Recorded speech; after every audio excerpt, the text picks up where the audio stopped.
นี่เคยไอ้อุดที่บ่ได้ได้กลับเป็นลูกหลานเสือเจ้าแล้วว่าเพิ่นนอนประจอง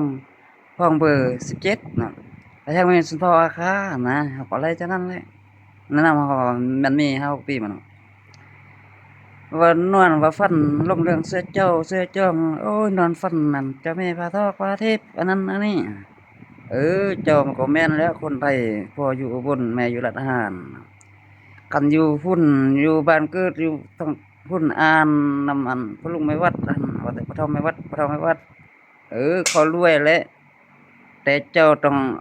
เจ้าจะเอาเงินนำเข้าแบบใดค่อยว่านั่นคันเจ้าน่ะอยากมีความรู้เจ้าก็อย่าฟ้าวจนค่อยเบื่อบ่ไปเหยียบเฮือนนั่นน่ะดิบดีเจ้าบ่ได้หยังอันนั้น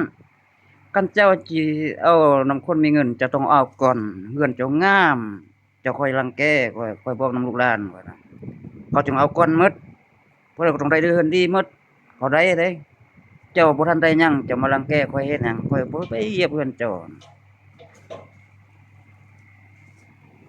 เจ้าต้องเอาก่อนเอานำเขาก่อนเอาจนรวยก่อน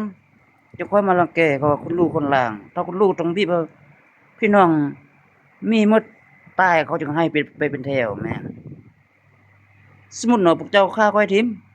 เมืองลาวเนี่ยเกิดสงครามตัวจริงพวกเจ้าสิแก้ได้บ่เกิดสิจะได้ดิ้นคายกับจีนหมดหรอกพวกเจ้าเอาพี่น้องอเมริกามาบ่เอาอยู่ไทยมาบ่